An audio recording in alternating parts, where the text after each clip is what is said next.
So in the late 80s, when Toyota was building the plant in uh, Georgetown, Kentucky, and one in Ontario, Canada, the U.S. auto market was just getting beaten down because it wasn't just Toyota. Honda had a plant in Marysville, Ohio. Nissan uh, and Mazda were all just importing and hundreds and thousands of cars.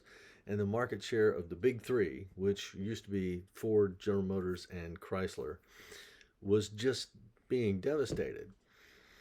So MIT initiated a program called the International Motor Vehicle Program. Now, I've got a little video that describes a little bit more about that, and we'll give you the charter and things like that. Their product was this book, The Machine That Changed the World.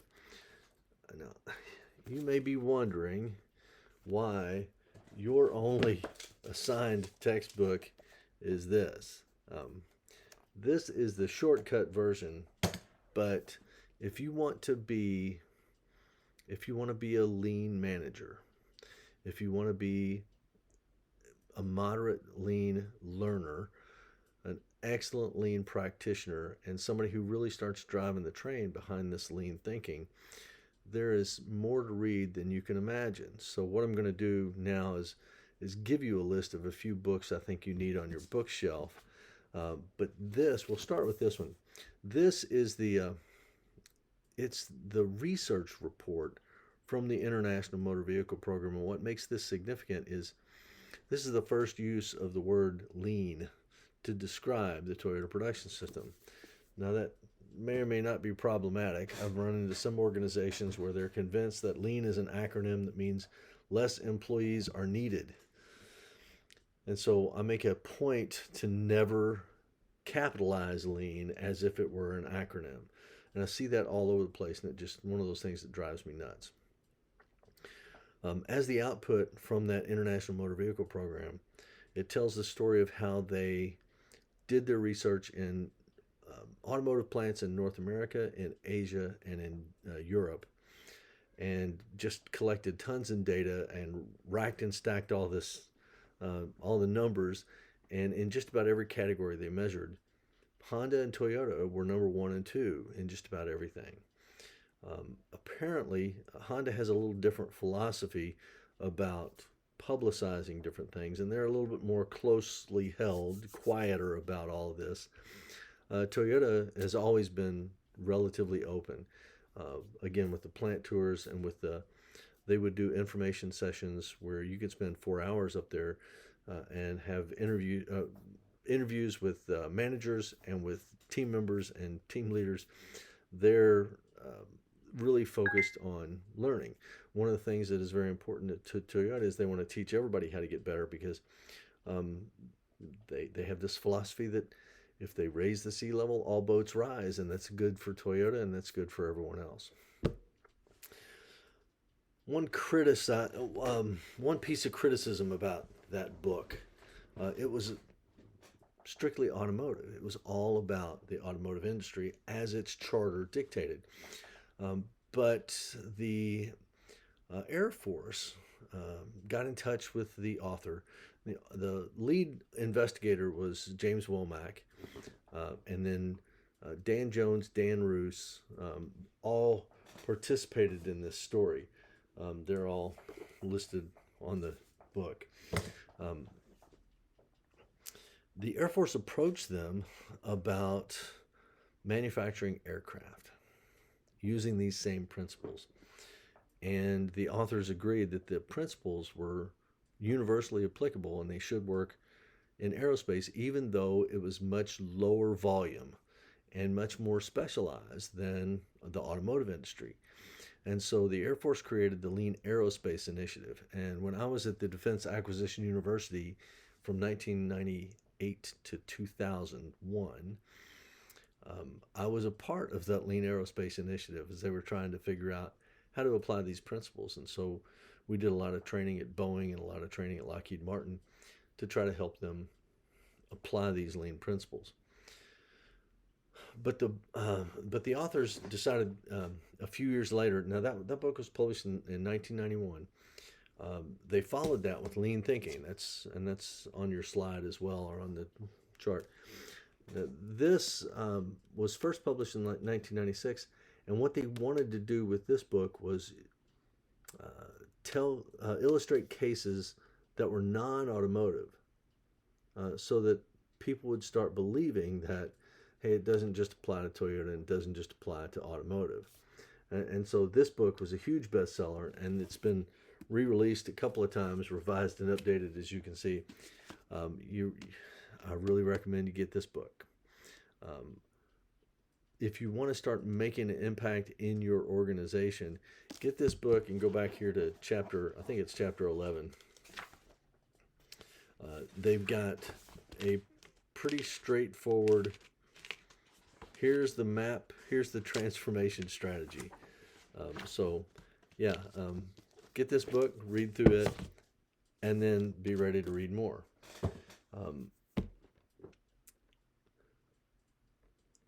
A couple of fundamental books. Most of the fundamental knowledge for Japanese management style and Toyota production system and total preventive maintenance, a lot of these Japanese philosophical books were published by Productivity Inc. Starting in the early 80s. Norman Bodek founded the company, and he said he woke up one morning and read an article in, I think it was Newsweek, about how American productivity was just disappearing. And so he worked for Digital Equipment Corporation, I think it was, and he quit. He left, and he said, I'm going to go find out who is the most productive and why. He went to Japan, and he met key people like guys named Shigeo Shingo, who gave us a study of the Toyota production system and a revolution in manufacturing, the SMED system. Again, Shingo books should be on your bookshelf. But he also published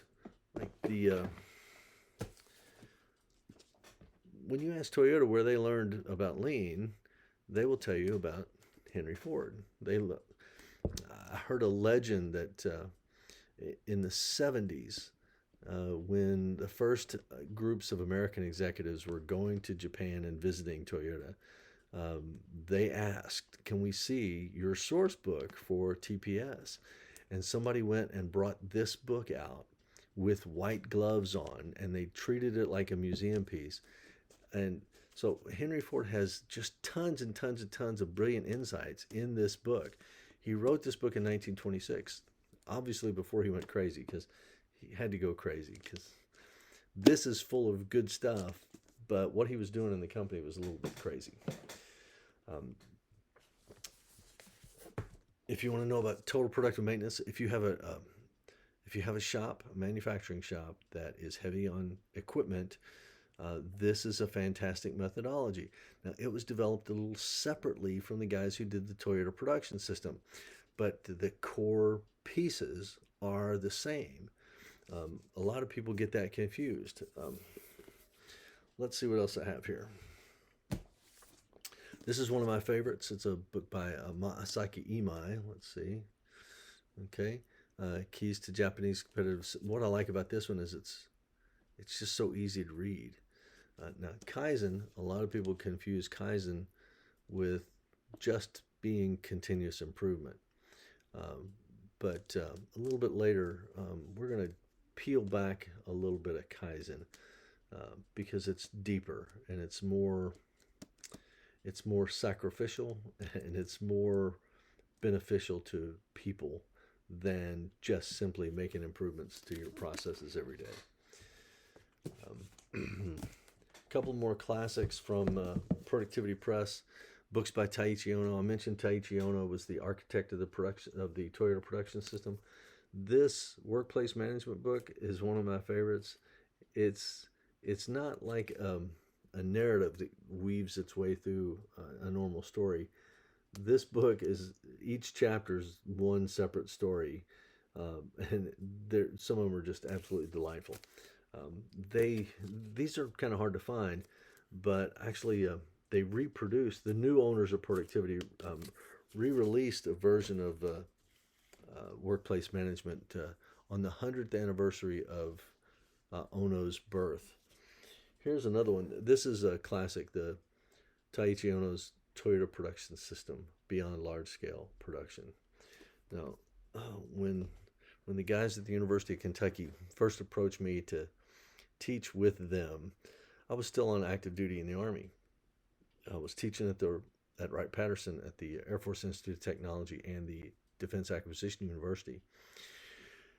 And they asked me to teach, and I immediately went and checked out almost all these books from the Air Force Institute of Technology library and just started pouring through them. And in the past 20 years, I've probably read all these 2 or 3 times. And every time you open them up, there's still some little treasure that you can find. A newer version of that is this book by Jeffrey Liker called The Toyota Way.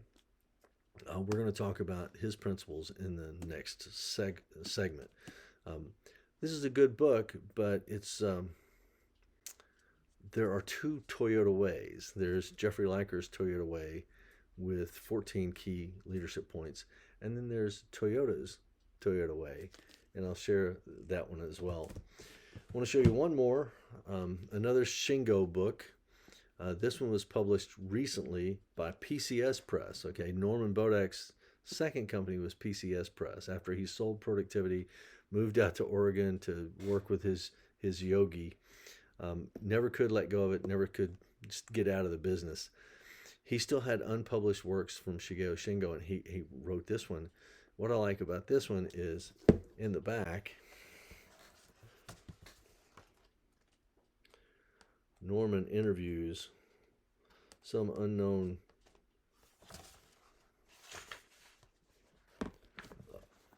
guy.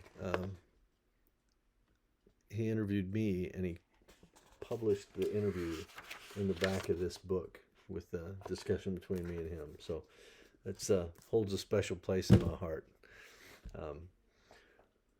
As you continue to learn more, you're going to assemble all these different books, and there's literally hundreds more.